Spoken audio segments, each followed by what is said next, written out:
तो कभी सोचा है कि भारत का गणतंत्र दिवस 26 जनवरी को ही क्यों मनाया जाता है ना एक मजेदार सवाल।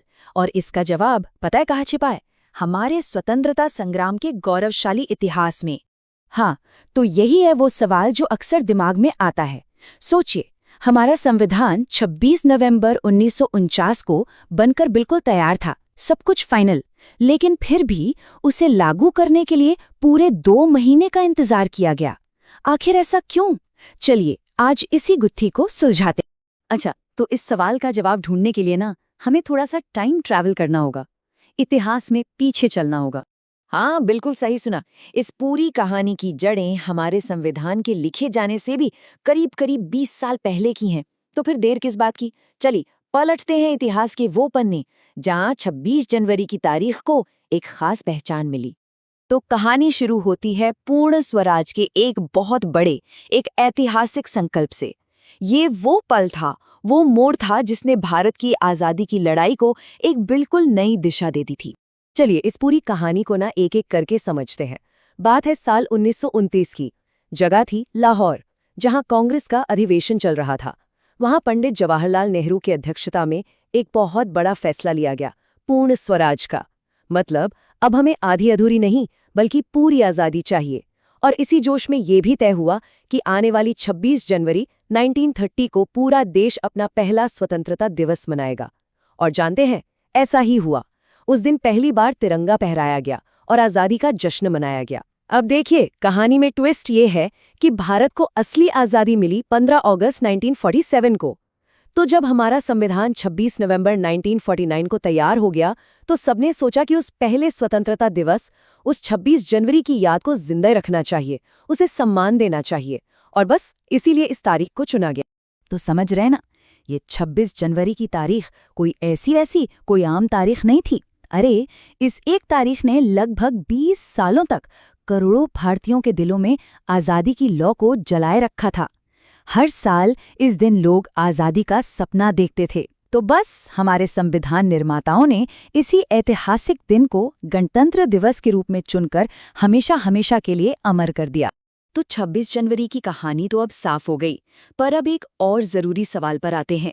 ये जो शब्द है गणतंत्र या फिर संविधान, इसका आखिर मतलब क्या होता है?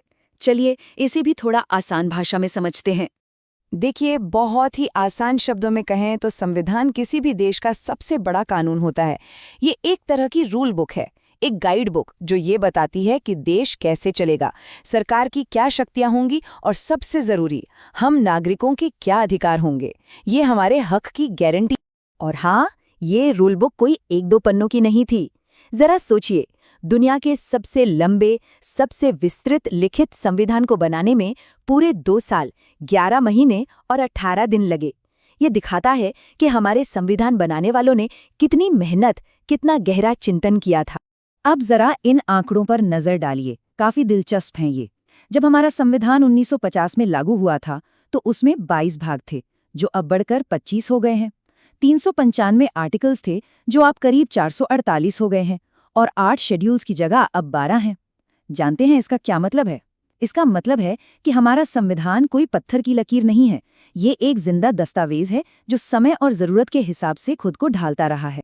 हमारे संविधान की कुछ खासियतें हैं जो इसे दुनिया में सबसे अलग बनाती हैं।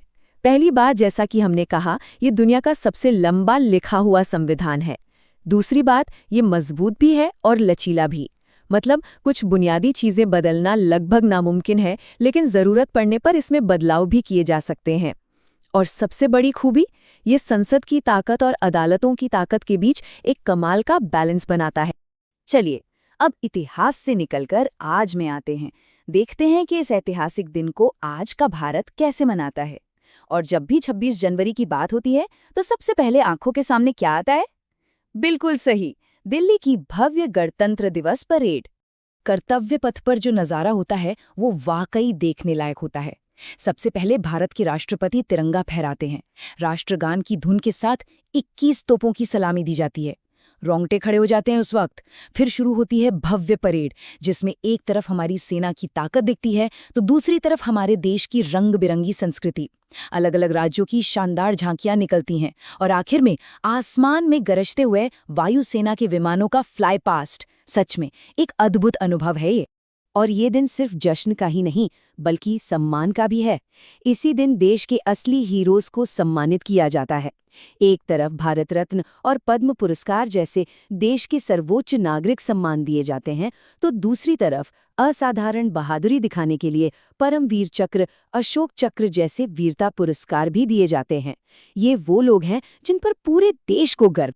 तो अब आखिर में ये बहुत ज़रूरी है कि हम उन महान लोगों को याद करें, उन दूरदर्शी शिल्पकारों को जिनकी वजह से हमें ये संविधान मिला। इस पूरे विशाल काम की अगुवाई दो महान हस्तियों ने की। संविधान सभा के अध्यक्ष थे डॉक्टर राजेंद्र प्रसाद, और जो सबसे जरूरी समिति थी ड्राफ्टिंग कमेटी, यानी जिसने संविधान का मसौदा तैयार किया, उसके चेयरमैन थे doctor B R. Ambedkar. Doctor B R. Ambedkar की भूमिका इतनी अहम थी, इतनी असाधारण थी कि उन्हें भारतीय संविधान का जनक या father of the Indian constitution कहा जाता है। संविधान के एक एक प्रावधान को शेप देने में उनका जो योगदान है वो अतुलनीय है, और इसीलिए हर गणतंत्र दिवस पर पूरा देश उन्हें याद करता है। तो ये थी कहानी 26 जनवरी की। पर जाने से पहले एक सवाल आपके लिए छोड़ जाते हैं। हमारा प्यारा तिरंगा, जिसे देखकर हम सबका सीना गर्व से चौड़ा हो जाता है, क्या आप जानते हैं कि उसका डिज़ाइन किसने तैयार किया था? इस पर ज़रूर सोचिएगा। अगली बार मिलेंगे एक और ऐसी ही दिलचस्प कहानी के साथ। धन्यवाद।